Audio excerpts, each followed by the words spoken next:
Welcome to the bold analysis, ladies and gentlemen. What is happening is not fair. And I want to speak straight to this point. Why is it that election officials who worked in Kakamega, who presided over Kakamega by elections, have not been paid to date 2 months down the line? I've been receiving this information for past 1 week. People have been reaching out, Kevin, we haven't been paid. This has not been.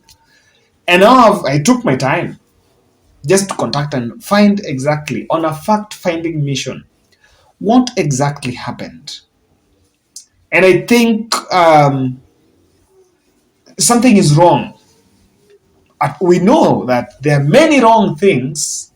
There are many things that didn't go right and are not right in some of these institutions because there is a transition. But a transition, that looming transition, should not be disruptive. Yes, because Wafula Chebukati was recently thanking the president, William Samoei Ruto, for initiating the process of recruiting his replacement 2 months before, barely 3 months before his exit, in the spirit of making sure that there is going to be good transition and institutional memory. IBC, after the general election, is one of the government agencies that was badly dented. Crisis Communication Department and the Public Information Department, I think, are grappling with a dented reputation of the commission. And it starts from the small cries and the small tears in the villages. Why have they not been paid? Now, let me take you through what exactly transpired, because I went on a fact-finding mission.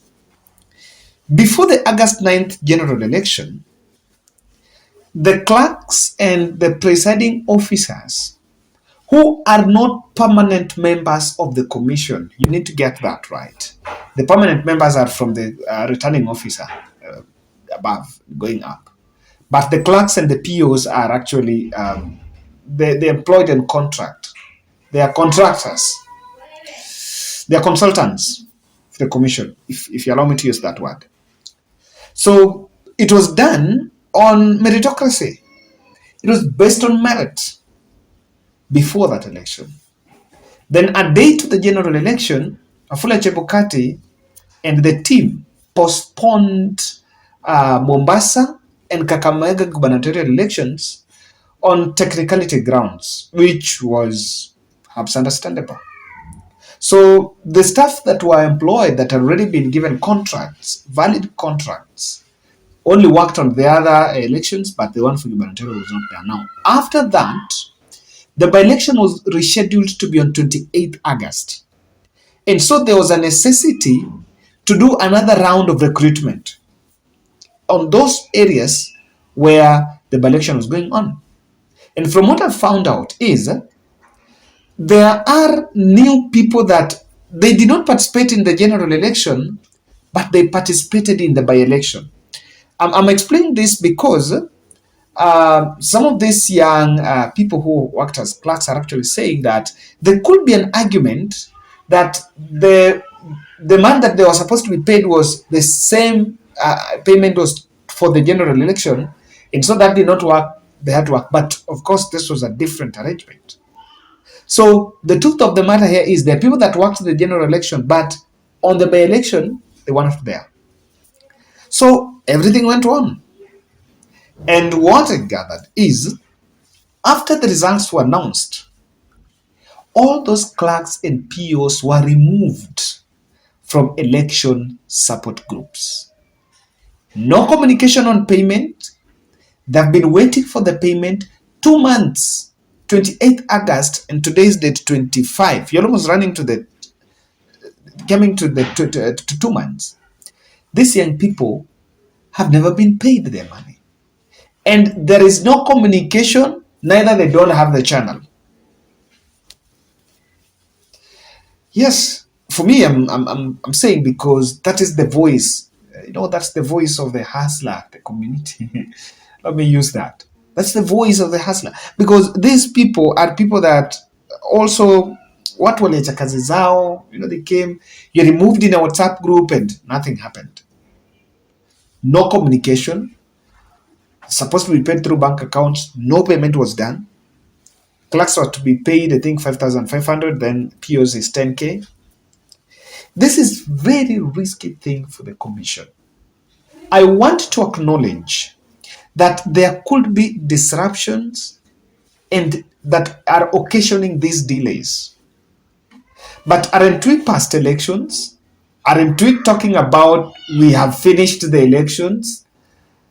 That's what everyone is saying. But we have finished and we're not paying people. It's a very delicate situation and something that do not really work well for the integrity and the reputation of the commission. I wish someone listens to my voice. Now, people need money in their pockets.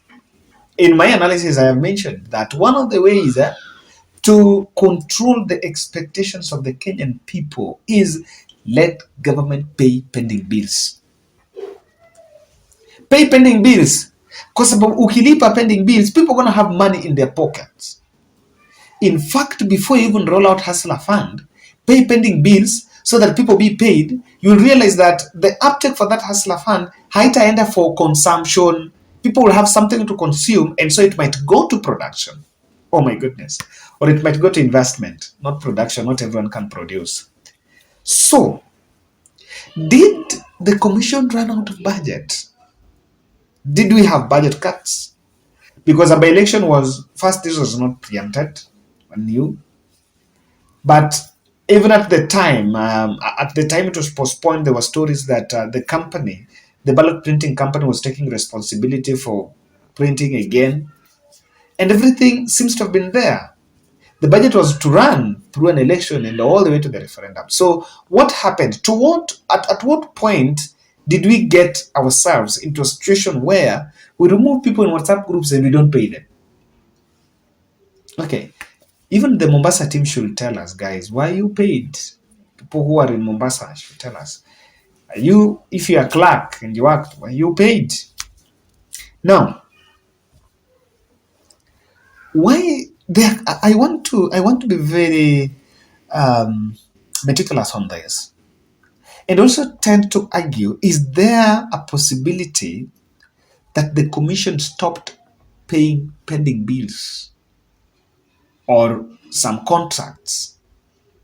Or was some funds or were funds diverted to other priority, like defending William Ruto's win, like paying the lawyers? Did we have some diversion? And that's why the young people in Kakamega are crying out that they have never been paid. This should not be the situation because we have an independent commission and we had an election budget. Yet an election. I've seen the evaluation report lately, not all of it. They are really giving themselves a clean bill. Did we divert? Did we stop paying pending bills? Or just out of the moon, someone should also find out, were these funds misappropriated? I want to ask that in a very somber mood. Did someone run away with the money?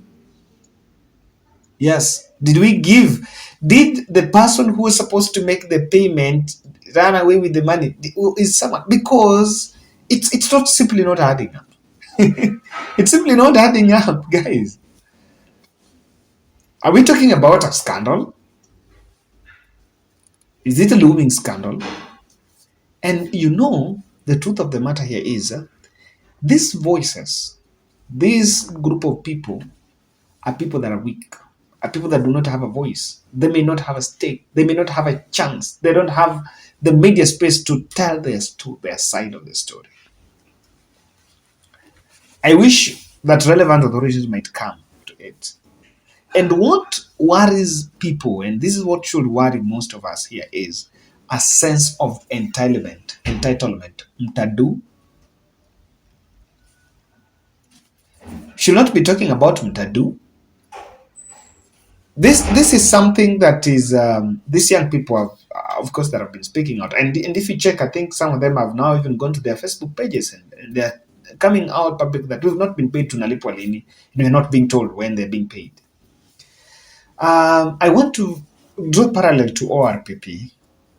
ORPP also had contracts of people that worked. ORPP's Office of Registrar of Political Parties also had contracts of people that worked during the electioneering period at the county level and the constituency level. They were paid well, on time, and even those who had extended contracts, all of them were serviced. Those contracts were well served.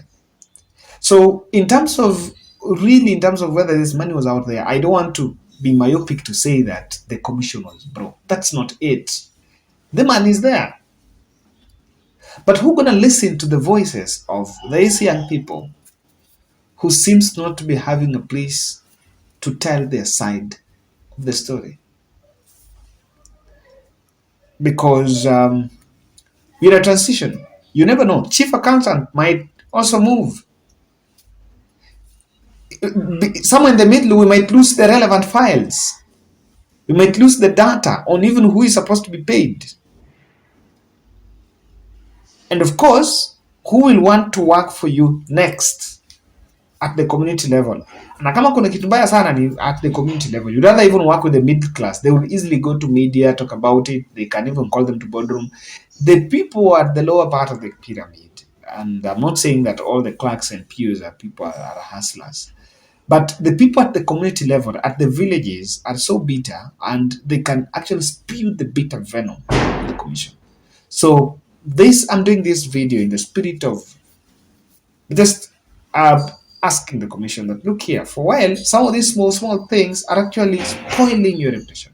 They are soiling your already dented credentials.